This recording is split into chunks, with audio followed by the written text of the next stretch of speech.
اللہ لا الہ الا ہو، اللہ ہی ہے وہ کہ نہیں ہے کوئی معبود سوائے اس کے، الحی القیوم، وہ خود سے زندہ ہے اور باقی سب کو قائم اسی نے رکھا ہوا ہے، سب کو زندہ رکھنے والا وہ ہے، باقیوں کی زندگی اس سے مستعار ہے، اس کی زندگی حقیقی ہے، اپنی ہے، لا تأخذہ سنۃ ولا نوم، اور اس کی زندگی اتنی کامل ہے کہ نہ تو اسے اونگ آتی ہے اور نہ نیند۔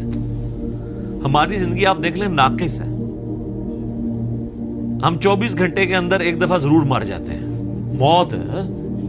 موت نیند کی بہن ہے نا، اسی لیے آپ دیکھیں آپ کو جو رات کو سونے کی دعا سکھائی گئی ہے صحیح بخاری میں، اللہم بسمک اموت و احیا، اور اللہم باسمک اموت و احیا، دونوں الفاظ درست ہیں، تیرے نام سے زندہ ہوتا ہوں اور مرتا ہوں۔ تو نیند بھی موت کی ایک فارم ہے۔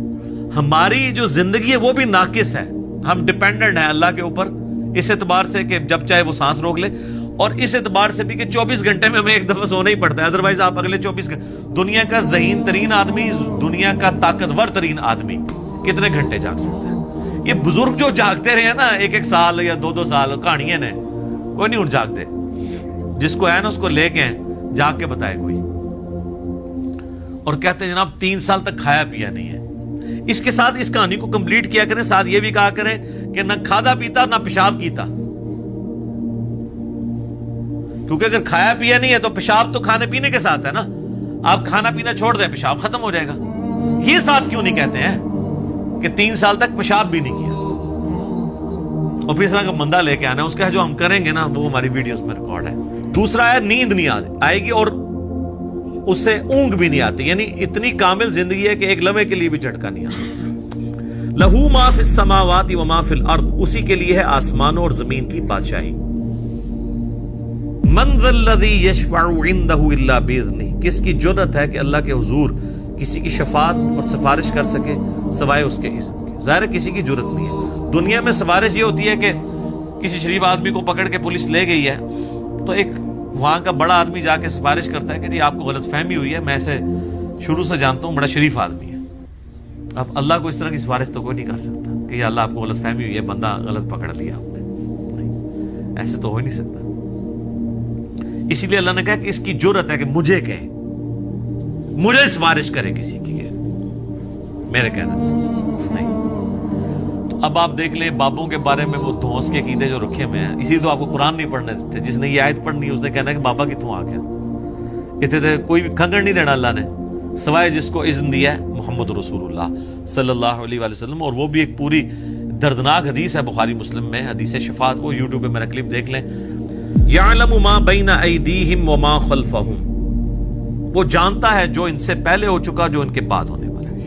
یعنی اللہ تعالیٰ ہمارا جس کی سفارش تم میرے پاس لے کے آؤ گے نا، مجھے پتا ہے اس نے پہلے کیا کیا اور آندہ کیا کر رہا ہے، مجھے بتا رہے ہو۔ اور ایک معنی یہ بھی ہے کہ جو سفارشی بھی ہے نا، اللہ تعالیٰ ان کو بھی جانتا ہے کہ ان کا علم پہلے کا کیا تھا اور بعد کا علم کیا ہے۔ اللہ تعالیٰ نے ہر ایک کو اپنے علم سے گھیرا ہوا ہے۔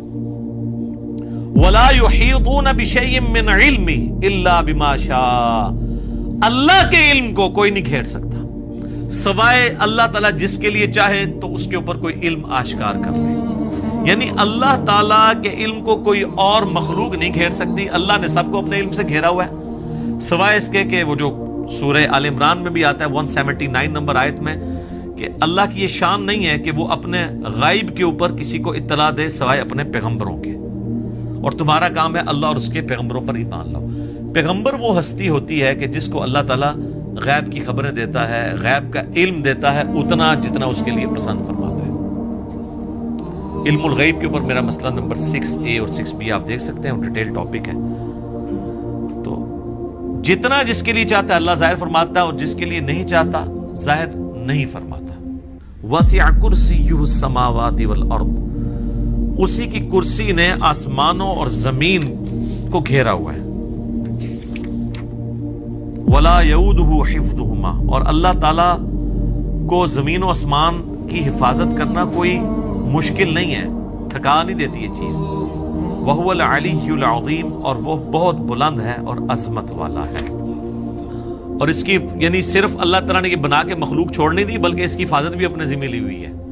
اور وہ ایسی حفاظت نہیں ہے کہ کوئی اللہ تعالیٰ کو مصروف ہو گیا کہ اتنی مخلوقات پیدا کر کے اب کیا کرے گا وہ, ایسا نہیں ہے, بلکہ وہ اللہ تعالیٰ نے پہ کوئی گرا نہیں ہے اس کی. وہ تو سورۃ الانعام میں ہے کہ زمین کی گہرائیوں میں کوئی دانہ نہیں پھوٹتا, نہ زمین کے اوپر نہ سمندروں میں کوئی پتا بھی گرتا ہے مگر اس کے علم سے, اور اتنا کامل علم ہے کہ اللہ نے یہ سب کچھ ہونے سے پہلے لوح محفوظ میں لکھ لیا ہے. تو ایک ڈیٹیل ٹاپک ہے. وَهُوَ الْعَلِيُّ الْعَظِيمُ, اور وہ بلند ہے اور عظمت والا ہے.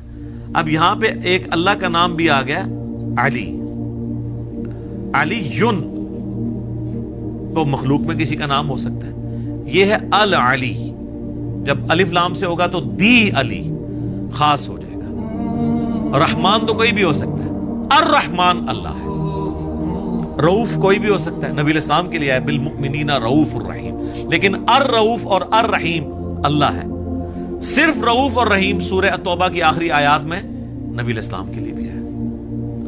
تو یہاں پہ بھی علی سے مراد بلند, عظمت والا, یعنی اللہ تعالیٰ اپنے عرش پہ مستوی ہے جیسا کہ اس کی شان کے لائق ہے, اور اپنی شان کے اعتبار سے بھی بلند ہے.